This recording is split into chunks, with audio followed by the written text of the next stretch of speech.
नमस्कार। बिहार चुनाव को लेकर कैपिटल टीवी का खास शो वॉर ऑफ स्टेट देख रहे हैं आप। मैं हूं आपके साथ पूजा। बिहार चुनाव 2025 अब अपने चरम पर है। राजनीति की गर्मी आसमान छू रही है। बयानबाजी में तुक्के नहीं तीर चल रहे हैं। नारेबाजी में जोश है। रोड शो में जन सैलाब उमड़ पड़ा है। हर गली में राजनीति की हलचल, हर चौक पर चुनावी बहस, हर दीवार पर पोस्टर। मतलब बिहार चुनाव पीक पर है। एक तरफ पीएम मोदी के नेतृत्व में एनडीए का विकास मॉडल गूंज रहा है, तो दूसरी ओर महागठबंधन के नेता बस आरोपों और बयानबाजी में उलझे हुए हैं। आज पीएम मोदी ने आरा नवादा में 2 बड़ी रैलियां की, साथ ही पटना में एक विशाल भव्य रोड शो किया।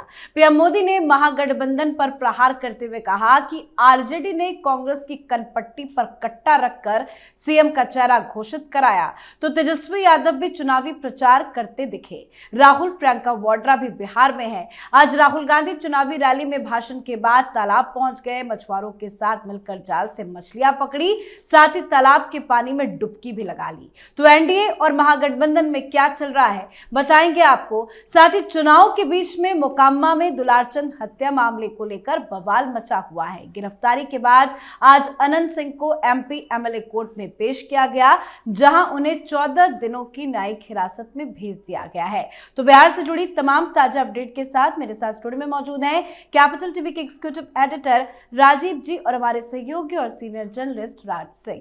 सर, आप दोनों का बहुत बहुत स्वागत है। धन्यवाद। सर, 2 बड़ी जनसभाओं को पीएम मोदी ने संबोधित किया, उसके बाद शाम को भव्य रोड शो, जो जन सैलाब उमड़ पड़ा था, इतनी ज्यादा भीड़ नजर आ रही थी, वो क्या जनादेश दे रहा है? देखिए, जनादेश तो स्पष्ट दिख रहा है। हाँ। लेकिन वो कितनी बड़ी होगी, इसी पर भारतीय जनता पार्टी, जनता दल यूनाइटेड, ये सारे नेता मिल बैठकर ये तय कर रहे हैं, सोच रहे हैं कि आगे क्या होने वाला है। क्योंकि महागठबंधन में अभी राहुल गांधी, प्रियंका वाड्रा, तेजस्वी यादव और इनके कुछ छिटपुट नेता, जैसे मुकेश सहनी की बात की जाती है, मुकेश सहनी कुछ क्षेत्रों में अपना प्रभाव डालने की कोशिश कर रहे हैं। प्रभाव डाल रहे हैं कि नहीं डाल रहे हैं, ये दिखाई नहीं पड़ रहा। क्योंकि अभी तक जो चुनाव हुए, पिछले चुनाव में मुकेश सहनी की पार्टी का एनडीए के साथ ही अलायंस था, एनडीए में थी, तो उस समय उनका प्रदर्शन, उनका अपना प्रदर्शन नहीं था, ये दिखता है। अगर उनका अपना प्रदर्शन रहता, उनके विधायक अगर ये मानकर चलते कि नहीं नहीं मेरी जीत मुकेश सहनी के कारण हुई है, तो वो मुकेश सहनी के पलटते खुद भारतीय जनता पार्टी की तरफ नहीं चले जाते। उनको लग रहा था कि हमारी जीत में मुकेश सहनी की कम बल्कि भारतीय जनता पार्टी की ज्यादा बड़ी भूमिका है, उसके कार्यकर्ताओं ने ज्यादा मेहनत किया है, ज्यादा वोट किया है। तो इसलिए मुकेश सहनी का प्रभाव अब इस समय दिखेगा। भले ही वो नेगोशिएशन में कामयाब रहे महागठबंधन से, वो एनडीए की तरफ आने की कोशिश कर रहे थे, उन्हें बुलाया नहीं गया, क्योंकि ये लगा कि मुकेश सहनी वहीं पर ज्यादा बेहतर है एनडीए के लिए बैटिंग करने के लिए, क्योंकि वहां महागठबंधन में रहेंगे, सीट शेयरिंग की बात चलेगी, गठबंधन में ये लोग अपने अपने सीटों पर दावेदारी करेंगे और उससे जो कियोस्क पैदा होगा उसका फायदा महागठबंधन के, इस कियोस्क का फायदा एनडीए को मिलेगा। अब प्रधानमंत्री मोदी एक दिन में 3 जगह गए, लेकिन 3 जगह का निर्धारण देखिए। जैसे राहुल गांधी जाते हैं तो खगड़िया के बाद बगल में देख लेंगे, नहीं नहीं बेगूसराय में चले जाओ। ये नहीं देखते कि खगड़िया के बाद हमको कहाँ जाना चाहिए, तो भोजपुर रीजन में जाना चाहिए। ये राहुल गांधी की स्ट्रेटजी है कि अगर वो नालंदा की तरफ गए तो एक बरबीघा में कर लेंगे और एक नालंदा में कर लेंगे।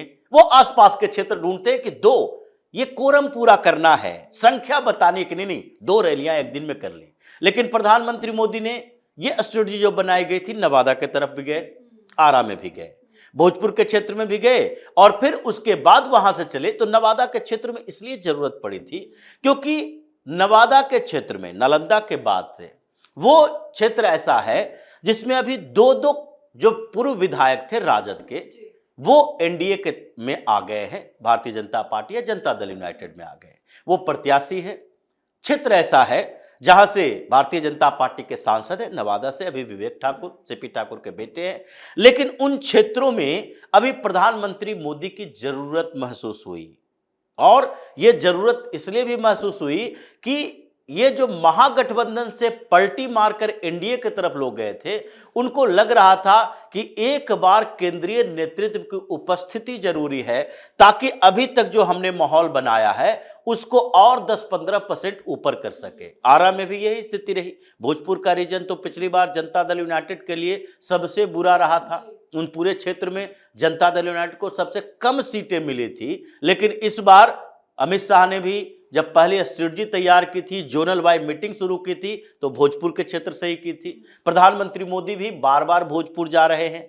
तो ये जो पूरी प्लानिंग रही है, उससे लगता है कि भोजपुर का क्षेत्र महागठबंधन से खिसका, सीमांचल के क्षेत्र में ओवैसी खिसका रहा है। जो कांग्रेस राजद वाले बार बार वहां जाते हैं, टारगेट करते ओवैसी ओवैसी, बी टीम। ये बोरो लेकर जा रहे हैं अखिलेश यादव को, वो भी वहां जाकर कह रहा है नहीं नहीं भारतीय जनता पार्टी के बी टीम, पी टीम, सी टीम, ये सारे टीम बाय चल रहा है। तो पूरे क्षेत्रों में अलग अलग रीजन में जो एनडीए की स्ट्रेटजी है और प्रधानमंत्री मोदी का इस्तेमाल किया जा रहा है, उससे लग रहा है कि इस बार कांग्रेस तो 10 से नीचे आ जाएगी।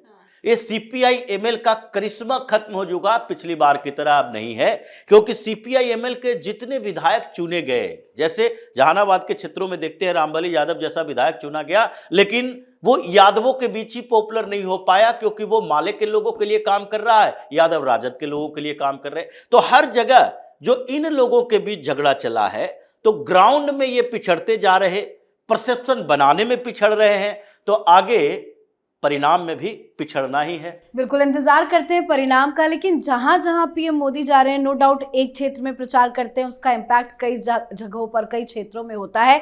भीड़ भी जबरदस्त दिख रही है। पीएम मोदी ही क्या, बीजेपी के, एनडीए के जितने भी तमाम नेता है वो प्रचार कर रहे हैं, तो भीड़ नजर आ रही है। लेकिन महागठबंधन के चुनावी कैंपेन में वो धार क्यों नहीं नजर आ रहा है? लेकिन तेजस्वी यादव का ओवर कॉन्फिडेंस देखिए, वो कह रहे हैं कि 18 तारीख को मैं तो ओथ लूंगा। देखिए, ओवर कॉन्फिडेंस तो अपनी जगह पे है, लेकिन जो वहाँ से खबरें आ रही हैं महागठबंधन के लिए बिल्कुल ठीक नहीं है। अच्छा देखिए, पिछली बार जो चुनाव हुआ था उसमें एनडीए के लिए कमजोर कड़ी क्या थी? वो जदयू थी। आप देखेंगे उसमें जदयू का परफॉर्मेंस ठीक नहीं था। और महागठबंधन के लिए कमजोर कड़ी क्या थी? कांग्रेस 70 में से सिर्फ 19 जीत पाए। अब इस बार परिवर्तन क्या हुआ है कि जदयू की स्थिति लगातार सुधर रही है, क्योंकि चिराग पासवान ने जो डैमेज किया था वो वापस आ गया है, तो ये कंसोलिडेट हो रहा है। लेकिन आज भी कांग्रेस वहाँ की कमजोर कड़ी बनी हुई है। देखिए, 61 सीट जो लड़ रही है वो, उसमें से 55 में सीधे इनका कॉन्टेस्ट है। मतलब एक तरफ कांग्रेस है और दूसरी तरफ एनडीए है। अब वो सीटें महागठबंधन के लिए बहुत ही कमजोर साबित हो रही है, क्योंकि कांग्रेस को कोई वोट देना नहीं चाह रहा वहाँ पे। अच्छा, दूसरी बार ये जो खबर आ रही है कि राहुल गांधी और तेजस्वी दोनों के बीच में एक तरह का शीत युद्ध चल रहा है वहाँ पे। आज ही हिंदुस्तान टाइम्स में खबर पब्लिश हुई है, जो सोर्सेज के हवाले से वो लिख रहे हैं कि अभी ज़्यादा आप रैलियाँ भी नहीं देखेंगे राहुल की और तेजस्वी की। जैसा प्रधानमंत्री ने अपने भाषण में कहा कि ये गन पॉइंट पे उनको सीएम डिक्लेयर करवा लिया है, तो अब इसकी गूंज सुनाई दे रही है। और वास्तव में राहुल गांधी इस बात को लेकर के बड़े नाराज है। दोनों के बीच में रिश्ते काफ़ी अच्छे नहीं है। और उसके बाद एक तो ये चीज़ हो गई कंसोलिडेशन भी। आप देख लीजिए, शाहाबाद को जो पूरा रेंज था जिसमें उपेंद्र कुशवाहा और पवन सिंह को लेकर के जो कुछ हुआ, वहाँ पे एनडीए को बड़ा नुकसान हुआ, वो एरिया भी उन्होंने गैप को कवर किया है। उसके अलावा ये जो 55 सीटें जो मैंने आपको बताया, वहाँ पे उनकी स्थिति बड़ी खराब है। चिराग पासवान के आने से एनडीए की स्थिति और मजबूत हुई है। उसके अलावा मैं क्या देख रहा हूँ कि राहुल गांधी फिर से एक इमेज होती है ना एक मैच्योर पॉलिटिशियन की, वो कंप्लीटली लैकिंग है। आज आपने विजुअल से देखे होंगे, वो तालाब में कूद गए, वहाँ पे वो स्विमिंग कर रहे हैं। भाई आप क्या मैसेज दे रहे हैं? और फोटोग्राफर्स वही जो है वो फोटो ले रहे हैं। मुझे याद आता है कि प्रधानमंत्री मोदी का कितना मजाक उड़ाया इन लोगों ने कि हमेशा फोटो खींचते रहते, कहीं भी चले जाते हैं। अब ये तो तालाब में कूद रहे हैं, वहां भी मैंने देखा फोटोग्राफर। पीएम मोदी ने आज कटाक्ष भी किया कांग्रेस और राहुल गांधी पर कि पैदल मार्च निकाला था, अब तो कांग्रेस ही पैदल हो गई है। तो वही है, कांग्रेस उनकी बिल्कुल कमजोर कड़ी। अच्छा, सिर्फ इतना ही नहीं है, जो ग्राउंड से जो खबर आ रही है कि कोऑर्डिनेशन में बहुत बड़ी समस्या है। जैसे मैंने आपको बताया कि कांग्रेस और राजद ये तो एक दूसरे को देखना नहीं चाह रहे हैं। उसी तरह से मुकेश सहनी की जो पार्टी है, उनके भी जो कार्यकर्ता हैं वो भी खुश नहीं है। तो कोऑर्डिनेशन का पूरा अभाव है। और दूसरी तरफ आप देखिए कि एनडीए जिस तरह से अपनी सभाएं कर रही है, आपने देखा होगा तेजस्वी यादव तो उतने कहते हैं ना कि एक जो जीतने की जो ललक होती है वो भी नहीं है। वो तो घर बैठे रहते हैं, आराम से कहीं जाएंगे, बारिश भी होगी तो बाहर नहीं निकल रहे हैं। लेकिन दूसरी तरफ एनडीए के जो नेता है, बिल्कुल एड़ी चोटी का जोड़ लगाया हुआ उन्होंने। तो और कुछ ओपिनियन पोल्स भी आए हैं, उनसे भी आप देखेंगे तो एनडीए को एक क्लियर एज है। हर कोई बता रहा है कि एनडीए को एक क्लियर एज है, और ये ग्राउंड रियलिटी को दिखा रहा है कि यही हकीकत है। बिल्कुल, मतलब प्रचार में जमीन आसमान का अंतर है। सर, अनंत सिंह की गिरफ्तारी हुई, आज कोर्ट में पेशी और 14 दिनों की रिमांड में भेज दिया गया, लेकिन इन्हीं 14 दिनों में चुनाव भी है, नतीजे भी सामने आ जाएंगे, गिरफ्तारी बवाल भी है, लेकिन पहले महागठबंधन के सारे लोग सवाल खड़े करते थे, अब चुप क्यों हो गए हैं? देखिए, अनंत सिंह की गिरफ्तारी हुई है, ये एनडीए के लिए फायदेमंद है जी। और अनंत सिंह खुद भी चुनाव जीतेंगे जेल के अंदर से ज्यादा कंफर्टेबल तरीके से। जेल के बाहर रहते तो इस मर्डर कांड के बाद उनकी स्थिति थोड़ी कमजोर हो सकती थी। जेल गए, अभी जेल के अंदर रहेंगे। पिछली बार भी तो जेल के अंदर थे, भले ही आरजेडी के टिकट से उनकी पत्नी नीलिमा देवी जीती थी, लेकिन पिछली बार जेल से ही चुनाव जीता था। उससे पहले भी जनता दल यूनाइटेड में थे, फिर भी कई बार जेल जा चुके हैं। तो जेल जाने से उनके राजनीतिक कैरियर और अभी चुनाव के परफॉर्मेंस पर फर्क नहीं पड़ेगा, लेकिन यह बात तय है उनके प्रति सहानुभूति जो उनके समर्थकों में है बढ़ेगी, और नीतीश कुमार के प्रति विश्वसनीयता बढ़ेगी, जो बढ़ रही है। जो लोग देख रहे हैं कि भाई अनंत सिंह पहले राजद में था, इन लोगों ने हंगामा किया कि कैसे गिरफ्तार कर लिया गया। अनंत सिंह के घर पर छापेमारी हुई थी, या कई ऐसे माफियाओं के घर पर छापेमारी हुई, कई ऐसे बाहुबलियों के घर पे छापेमारी हुई, जिसमें ये आरोप लगाया जाता था कि नहीं ये यादव है इसलिए नीतीश कुमार छापेमारी करवा रहे हैं, ये बालू माफिया है तो क्या नाम के साथ यादव लगा हुआ है, अगर आरजेडी का समर्थक है, उसके विधायक है, उसका कोई नजदीकी व्यक्ति है, तो ये आरोप लगाते थे कि नहीं ये राजनीतिक बदले की भावना है, पॉलिटिकल वेंडेटा चल रहा है। लेकिन अभी ये कोई सवाल नहीं कर सकता कि अपने ही कैंडिडेट को कैसे नीतीश कुमार की पुलिस ने पकड़ कर ले गया, और 14 दिन के जुडिशियल रिमांड पर भी है। ऐसा नहीं किया कि ऐसे एविडेंस दे दिए कि नहीं जजों से सेटिंग हो जाए और उसको एक दिन में ही वापस कर दे, फॉर्मेलिटी अदा करना कि हम गिरफ्तार कर रहे हैं, और उसके साथ कई और लोग गिरफ्तार हुए हैं। तो ये पूरे क्षेत्र की सियासत के लिए है। और बिहार में जो ये हंगामा कर रहे थे, मर्डर ये हत्याकांड को लेकर बार बार ये सवाल उठा रहे थे, वो सवाल भी दब गया इनका कि नहीं ये सुशासन ही है, कुशासन नहीं है, ये जंगल राज की तस्वीर नहीं हो सकती। इसलिए ये हत्याकांड के बाद जो एक्शन लिया गया है उससे महागठबंधन बैकफुट पर आया है। अब राहुल गांधी जैसा नेता देखिए, दो जगह रैली कर रहे हैं, सवाल इस बात को लेकर नहीं उठा पाए। तेजस्वी यादव 1-2 बार हंगामा किए, लेकिन पार्टिकुलर उस मुद्दे पर सवाल नहीं उठा पाए। एक तो दुलारचंद यादव है, मरने वाला यादव है, लेकिन फिर भी तेजस्वी यादव की बात कम कर रहे हैं, क्योंकि वो तो उस समय ईबीसी ओबीसी के मुद्दे पर जन स्वराज के प्रियदर्शी को सपोर्ट कर रहा था। तो ऐसी स्थितियां पैदा हो गई है कि कास्ट कॉम्बिनेशन अपनी जगह चल रहा है, लेकिन कास्ट कॉम्बिनेशन से अलग जो लोग जो मानते हैं, जो शुरुआती दौर में कहा जाता था, ये जब नीतीश कुमार भारतीय जनता पार्टी के सहयोगी भी हुआ करते थे, तो उस समय भी मोदी के आने से पहले ये कहा जाता था लगातार बिहार के अंदर कि जो सॉफ्ट मुसलमान हैं वो भारतीय जनता पार्टी के साथ गठबंधन के बावजूद नीतीश कुमार के सपोर्ट में हैं, क्योंकि उनको डर लगता है इस बात का कि लालू प्रसाद यादव की वापसी होगी तो हमारी भी समस्या बढ़ेगी। उसी तरीके से सारी जातियों में ये व्यवस्था बन रही है कि जो वैसे लोग हैं, जो पढ़े लिखे लोग हैं, वो मानते हैं कि यादव ही क्यों ना हो, दूसरे ओबीसी की जातियां हैं क्यों ना हो, लेकिन वो लालू प्रसाद यादव का परिवार का वर्चस्व फिर बढ़ेगा। तेजस्वी यादव कोई अलग से नहीं है, वो उसी तरीके के लोग हैं, उनके इर्द गिर्द वही लोग हैं। तो इसलिए उस चीज से बचो। पिछली बार नीतीश कुमार और तेजस्वी यादव 2015 की बात है, उसमें कंट्रोल एक होता था, नीतीश की छवि का इन लोगों ने इस्तेमाल किया, और पिछले बार के चुनाव में तो नीतीश किसी तरीके से कमजोर हुए। वो भारतीय जनता पार्टी और जदयू के नेताओं कार्यकर्ताओं के कोऑर्डिनेशन का अभाव था, चिराग इफेक्ट था। तो इस बात को लेकर इस बार लग रहा है महागठबंधन वो परसेप्शन तैयार करने में नाकाम रही, जो अब तक चुनाव में कोशिश कर रही थी। बिल्कुल, तो आपको क्या लगता है अनंत सिंह की गिरफ्तारी से एनडीए को क्या फायदा होगा? नहीं, बिल्कुल, मैं तो उसका थोड़ा वाइडर रेमिफिकेशन भी देख रहा हूँ उसका। देखिए, जहाँ तक अनंत सिंह की बात है तो उनकी स्थिति तो बहुत मजबूत हुई है। जी। वो कैसे मजबूत हुई है? देखिए, मोकामा में उनका मुकाबला किनसे था? इस बार सूरजभान सिंह की पत्नी से था। अब ये भी भूमिहार है, वो भी भूमिहार है, ठीक है। तो इस बार डर इस बात की थी कि चूंकि सूरजभान सिंह का भी अपना कद है, कद्दावर है, तो शायद भूमिहार वोट जो है वहाँ पे बटेगा। लेकिन अब जिस तरह से दुलाचन यादव की हत्या हुई है और इन लोगों ने जिस तरह से उसको एक यादव वर्सेस भूमिहार बना दिया है, तो जाहिर है पूरा जो भूमिहार वोट है वो कंसोलिडेट होगा आनंद सिंह के पीछे और इनकी जीत और आसान हो जाएगी। इससे आगे भी एक चीज़ है, इस पूरे प्रकरण में आप देखिए बिहार में ये भी कहा जा रहा था कि जो प्रशांत किशोर की पार्टी है जनसुराज, वो भी शायद अपर कास्ट का जो वोट है और खासकर जो भूमिहारों का वोट है उसको कुछ काट सकती है।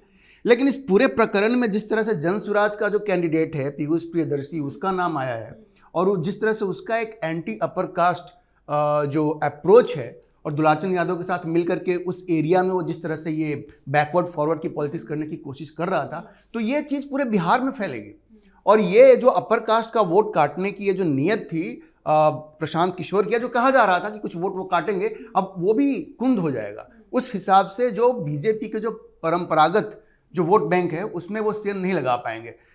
एक बात तो ये हो गई कि पॉलिटिकल क्या रेमिफिकेशन होगा। दूसरे आप देखिए कि भले ये सारी जो उनकी गिरफ्तारी हुई है अनंत सिंह की और जो वहाँ के जो ऑफिसर्स हैं उनको भी सस्पेंड किया गया, हटाया गया है, ये सब हुआ है चुनाव आयोग के निर्देश पे।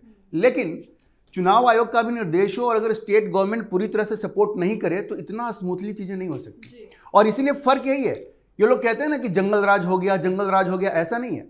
जंगल राज का मतलब ये हुआ करता था कि जो लोग इस तरह के अपराध करते थे उनको सीधा संरक्षण प्राप्त होता था जो सत्ता में बैठे होते थे, वो सीधे सीएम ऑफिस से उनका कनेक्शन हुआ करता था। नीतीश कुमार के राज में आप ये नहीं कह सकते कि उन्होंने कभी भी इस तरह के क्रिमिनल्स को बचाया है, ये कभी नहीं। अनंत सिंह पहले भी जेल गए हैं, नीतीश कुमार के टाइम में ही गए हैं। तो ये जिस तरह से ये गिरफ्तारी हुई है अनंत सिंह की और जितने ऑफिसर्स के खिलाफ जो एक्शन लिया गया और स्मूथली जो इन चीज़ों को किया गया है, उससे बहुत स्पष्ट है कि एनडीए के ऊपर आप ये नहीं कह सकते, नीतीश सरकार के ऊपर आप ये नहीं कह सकते कि इनके राज में कोई जंगल राज आ गया है। इस तरह की हत्याएं होते रहती हैं और इसका एक बैकग्राउंड भी है, तो इसका बहुत असर नहीं पड़ेगा। मुझे सिर्फ ये दिख रहा है कि जिस तरह से जिस समय पे ये हत्या हुई है उससे पूरे बिहार में एक जो कंसोलिडेशन है, खासकर भूमिहारों का जो कंसोलिडेशन है वो बढ़ेगा।